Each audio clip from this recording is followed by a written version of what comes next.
डबरा में भूमाफिया बड़े ही शातिर तरीके से सरकारी जमीन पर अवैध तरीके से प्लॉटिंग कर गाड़ी कमाई करने में लगे हुए हैं। आलीशान गेट, शानदार सड़क, किनारों पर लगी स्ट्रीट लाइट, ये कोई सरकारी परियोजना नहीं बल्कि डबरा में संस्कृति नगर फेज 1 और फेज 2 के नाम से विकसित हो रही कॉलोनी है।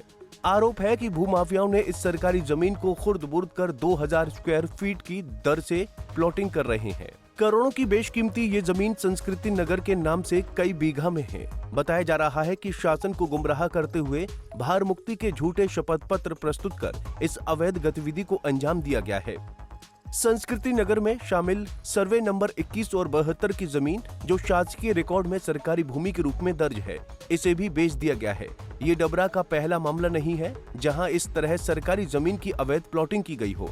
प्रशासन की उदासीनता के चलते भूमाफिया न केवल करोड़ों को फायदा पहुंचा रहे हैं बल्कि आम जनता को भी ठग रहे हैं। गौर करने वाली बात यह है कि ऐसी गतिविधियों से हल्का पटवारी और अन्य जिम्मेदार अधिकारी अनजान नहीं हो सकते। नियमों के अनुसार शासकीय भूमि पर अतिक्रमण की जानकारी हल्का पटवारी को अपने वरिष्ठ अधिकारियों को देनी होती है, लेकिन स्थानीय स्तर पर अधिकारियों की मिलीभगत के कारण ऐसी जानकारियां वरिष्ठ अधिकारियों तक नहीं पहुंच पाती। हालांकि जब मामला डबरा तहसील विनीत गोयल के संज्ञान में लाया गया तो उन्होंने जांच का भरोसा देते हुए कॉलोनाइजर के खिलाफ उचित कार्रवाई की बात कही है। उसने भी कुछ सरकारी भूमि को उसने मिलाकर खुर्द कर बेचा जा रहा है सर की, जबकि नहीं, संस्कृति नगर की शिकायत मुझे भी अभी इसमें संज्ञान आपके संज्ञान से आई है, तो उसको हम जांच करा लेते हैं। अगर किसी प्रकार सरकारी ज़मीन पर उपयोग कर रहे हैं तो सरकारी ज़मीन को मुक्त कराएंगे हम उसको।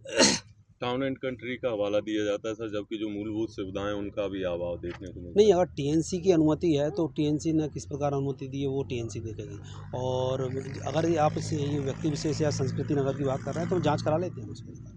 अब देखना ये होगा कि प्रशासन इस मामले में कब तक ठोस कदम उठाता है या फिर भूमाफिया यूं ही शासकीय जमीन बेचकर मुनाफा कमाते रहेंगे।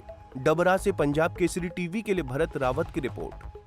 हमसे जुड़े रहने के लिए हमारे YouTube चैनल को सब्सक्राइब करें और नई वीडियो की नोटिफिकेशन के लिए बेल आइकॉन को दबाएं। अगर आप ये वीडियो Facebook पर देख रहे हैं तो लाइक जरूर करें और ज्यादा से ज्यादा शेयर करें। धन्यवाद।